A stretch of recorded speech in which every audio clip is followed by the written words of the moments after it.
Hey YouTube, my name is Bradley, and today I'm going to talk about meditating 2 hours a day and why it's important, some tips in doing that. So this is for those that are trying to make meditation a more prominent part of their life. This could be someone who's just curious about meditation and intuitively knows that there's something to it, or someone who has already had insights into the power of meditation, has already benefited from meditation. So I currently meditate in the tradition of S.N. Goenka, and he advocates meditating 2 hours a day. So whether you're in that tradition or not, I find that 2 hours a day is a good baseline to start making meditation a much more serious part of one's life. So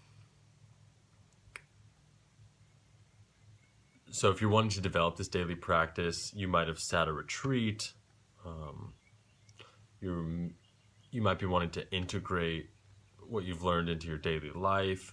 You're wanting to grow in your meditation practice, and really wanting to prioritize your meditation practice. So it's important to remember, and I see this with a lot of people just starting out meditating, is that they forget that it's a practice. Remember that meditation is a practice. It's a skill, just like anything else, just like basketball or football or writing or language, speaking another language. It's a skill that takes time, effort, persistence to develop. So if you understand that from the beginning, then you're going to save yourself a lot of grief, guilt, regret, and frustration, because naturally your meditation practice will not be what you want it to be all the time. You're not going to be as skillful in it all the time, as skillful as you want to be. So if you remember that it's a practice, you're not a professional meditator, so why would you expect professional results? Okay?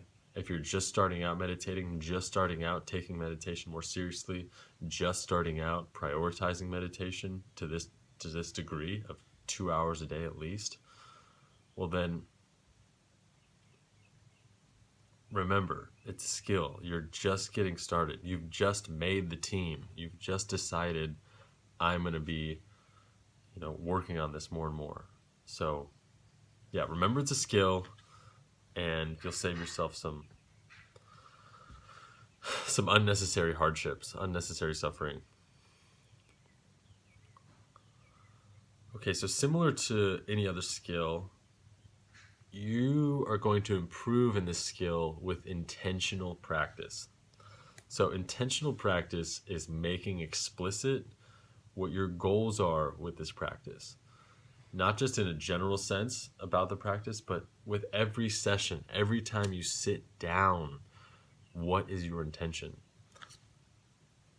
So, and this intention is very important because it acts as a foundation, kind of a beginning thought form that can crystallize into an action, you sitting on the cushion. It's important when setting this personal intention, and it is a personal intention. We can also look at it as a vow. This is, if you're watching this video and wanting to dedicate at least 2 hours of your life a day, then this is something that you have already found very important to you, or at least the idea of it. And so it's a vow. And notice the difference between intention and a vow. A vow holds much more weight, holds a higher level of commitment by the person making it. So when setting your personal intention, when setting your vow, make sure it's primarily for you and no one else. You're not making this vow for your family, for your friends, for your business, for your livelihood, any of that. This is just for you as a person. Now, this practice alone will benefit all those around you, will benefit your livelihood, every aspect of your life. This is going to benefit. However, the foundation needs to be just for you, okay? What I find is that if we make an intention, I want to meditate because I know it will be good for my children. I know I want them to have this great example, and I want them to meditate earlier in life than I did, or this, that, or the other. It will fall apart at some point. So make it just about you and let the rest of your world take care of itself. The ripple effect of your own practice will help the rest of your life. So in this sense, be selfish about this. Okay, so you've got your intention now, your commitment, your vow. Now take this very seriously. So for a few reasons. If you don't take it seriously, then you will eventually find a way to justify not sitting, and then it'll fall to the wayside. And then you have to start again if it's something that you're really serious about, and that's okay. We'll get to that. But we want to back our intention up, our vow, with reasons as well. So let me give you an example. I vow to sit at least 2 hours a day indefinitely because I want to grow in my practice. I want to come out of anger, ignorance, and greed, because I want to treat those around me with more kindness, and because I want to treat myself with more kindness, etc., etc. You can come up with as many reasons as you want. In fact, the more reasons you have, the better, because that's just going to bolster your commitment to it. So come up with as many reasons to practice, and that will help you keep your personal vow.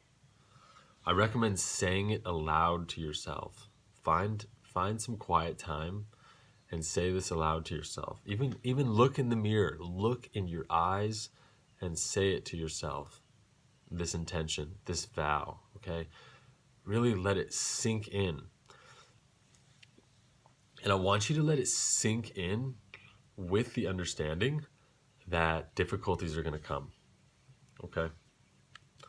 I want you to be fully aware that the difficulties are going to come, that challenges lie ahead, that sacrifices will need to be made. Friends may even fall to the wayside. You're making a decision that will transform your entire life, okay? And you don't know what that looks like. But I can tell you it's going to involve letting go of things. And that can be scary at times, that can be stressful and unpleasant. So let your vow sink in deeply with this full understanding that these difficulties will arise and pass away. Okay. Yeah, so a part of us in this process is dying, right? We're dying and being reborn every moment, but in more gross ways in our life, a part of us is going to die, and it's going to make space for a transformed you. Okay, so why 2 hours? Let's talk briefly about why 2 hours. And it might seem arbitrary, and to some extent it is arbitrary, and to some extent it's not. So it's arbitrary in the sense that it's 60 minutes, right? That's just a concept that we've invented, that our ancestors invented, and now the entire world for the most part uses. So yeah, it's an arbitrary thing, time, or at least the measurement of it. But because we use it and because it's so widespread, it is useful in that way. So an hour is an easy measurement of time to plan around. I mean, if the sittings were 80 minutes, say you were vowing to sit 80 minutes twice a day, which is great. That's an extra 40 minutes a day. But it's harder to plan around 80 minutes than it is an hour. So an hour is just a nice unit of time, a convenient unit of time to use. And an hour is generally a sufficient amount of time to experience a whole range of changes throughout your meditation. So if you were just sitting 15 minutes a day, twice a day, 15 minutes twice a day, then that would have its own benefits, and there's nothing wrong with that. But you might be agitated that entire 15 minutes and not come out of that agitation. Whereas if you're sitting for a full hour, you might be agitated for the first 15, 20 minutes, but then it might start calming down, and then something else might arise, or this might pass away, etc. So it just gives you more time to experience change. And come to a place of relative calmness by the end of the sit.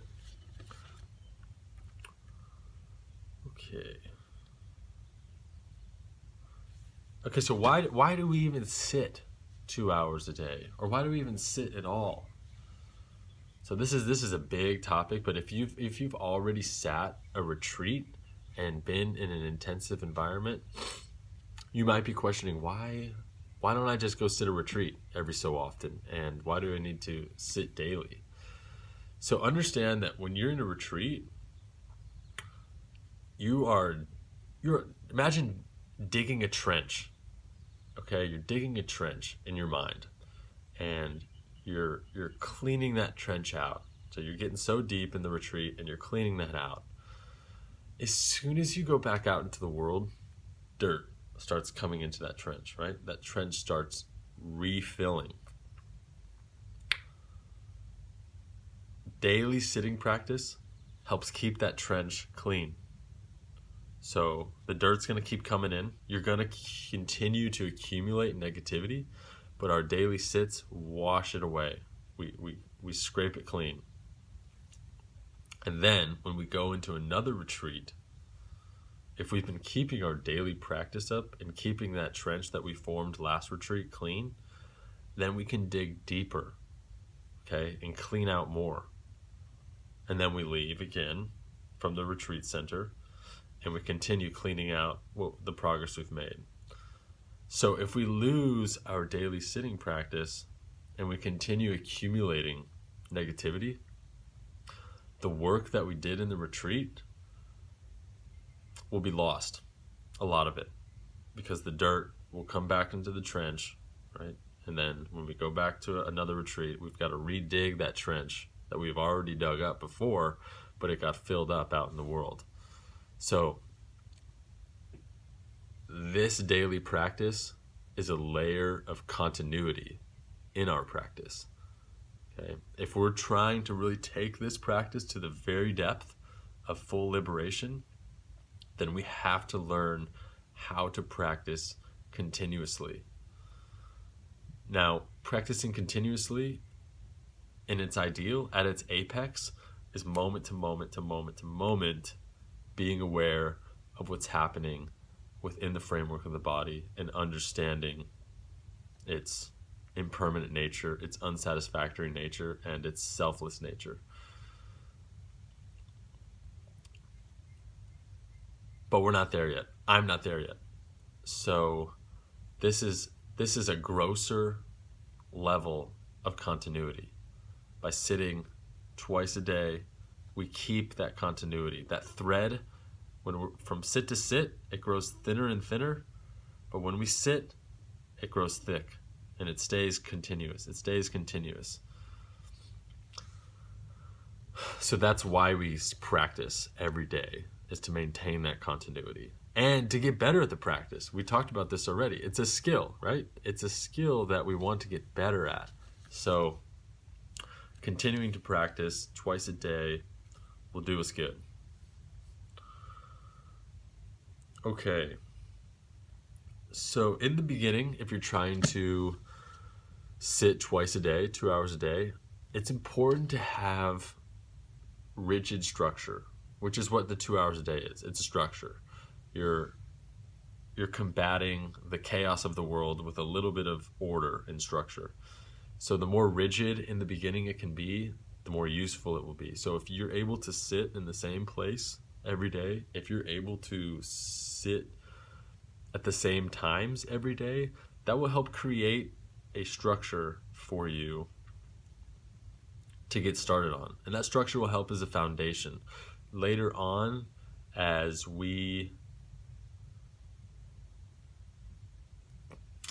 our commitment becomes more solidified, then we can start to tweak that structure and be a little more flexible. But in the beginning, structure is very important for developing a habit. Not just this habit, but any habit. So you can translate that to any other habits you're wanting to develop. Structure is very useful to have in the beginning. And then when you understand why you're practicing, when you understand experientially the benefits of the practice or the habit, then that's when flexibility can start to come in, and we can release some of the initial dogmas we had and start to be more flexible. And what I mean by flexible is that you can change the times, you can change the places. I think it's still important to sit those 2 hours a day and to just dedicate those 2 hours a day, if not more. But we can be more flexible with them, because we lose our fear and lose our fear of not sitting. In the beginning, this might be a chore to you. This might be something you don't want to do, but inherently or intuitively know that it's good for you or that you need to do it. So that's why we create the structure in the beginning. But eventually what happens to anyone who continues meditating, they start to see that this is imperatively important to my well-being, that this is a modality of self-care that is unparalleled by anything else. And so it goes from chore and maybe even a nuisance in the beginning to sit these 2 hours a day to something that personally I wouldn't miss for the world. It's such an invaluable aspect of my life that I'm willing to give up anything in the world, anything worldly, to sit those 2 hours a day at least. So that's where it moves to, just so you know. If you're back here in the beginning where, gosh, I don't want to sit 2 hours a day. It seems so unreasonable. Why do I need to do this? It's a chore, it's a nuisance, it's a waste of time. But something deeper in you is like, yeah, but I know it's good for me. I know that it's worth it. I know I'm a different person when I do meditate.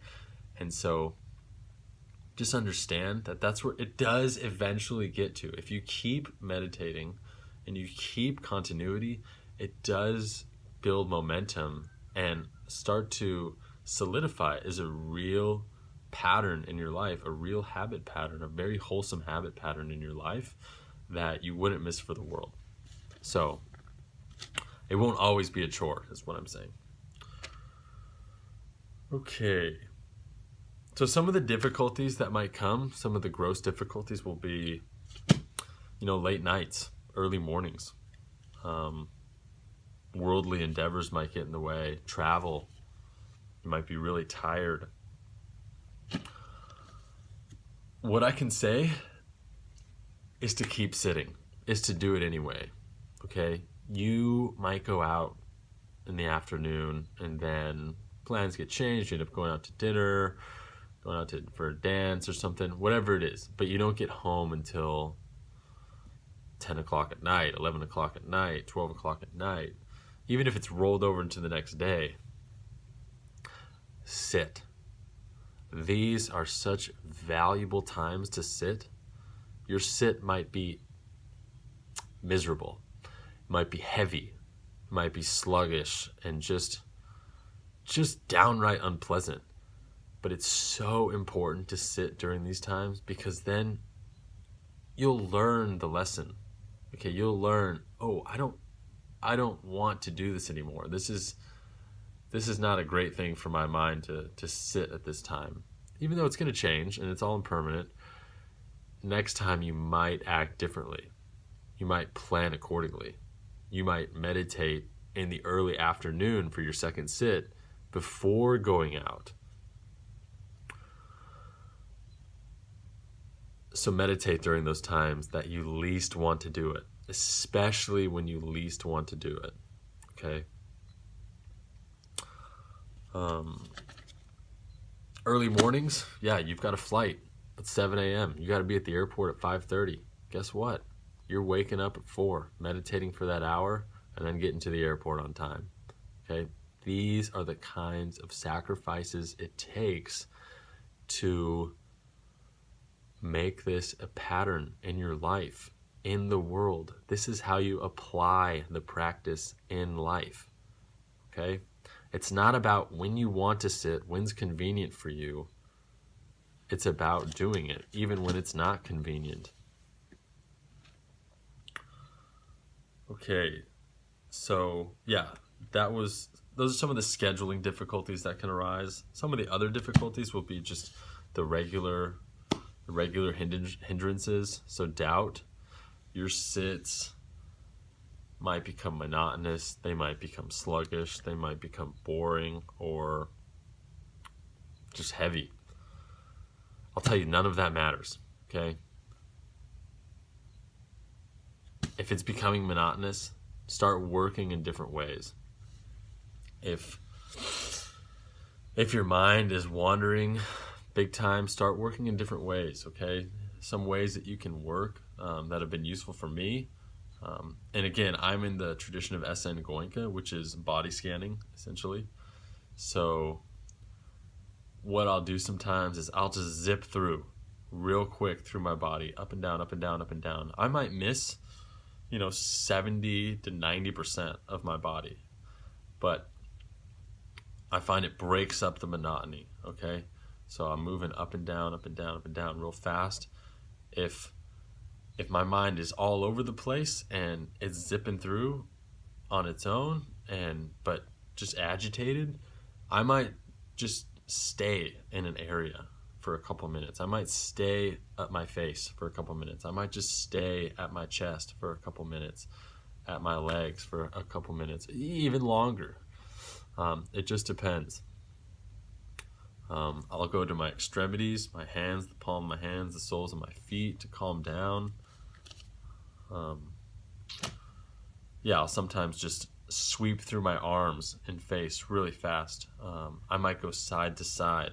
I might go from this side to this side.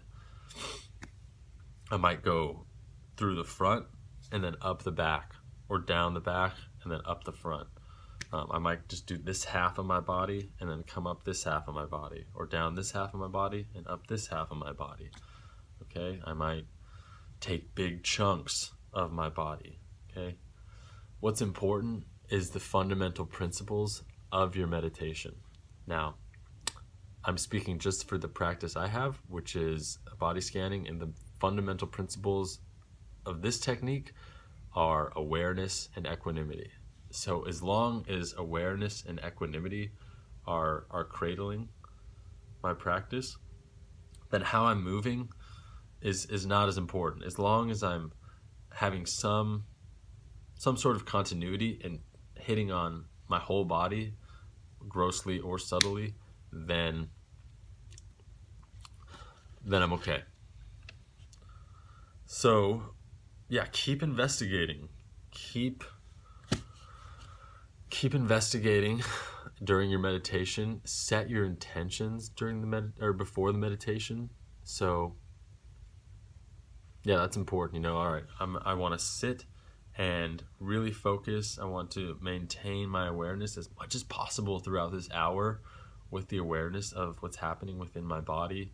And I'm doing this because I want to come out of my suffering. I know that I'm full of ignorance, hatred, and greed, and I want to come out of that. And I've seen already that this technique can help me come out of that. So I'm wanting to really practice this. Setting those intentions in the world is so important, because there's really a high risk of developing monotony with one's practice, making the practice mechanical, and you're not going to be getting as much out of it as if it's mechanical. It's going to be very low efficiency. So if you're wanting to have a more high efficient practice, then set that intention before the sit, and disregard whatever you're experiencing, as in don't place any importance on what you're experiencing within your body, okay? Develop that equanimity and awareness as much as you can.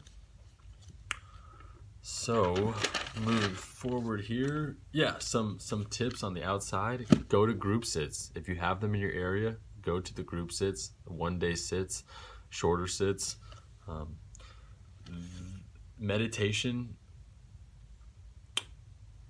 the benefits of meditation correlate to the dosage. So the more that you do it, generally the more benefit you're going to get out of it.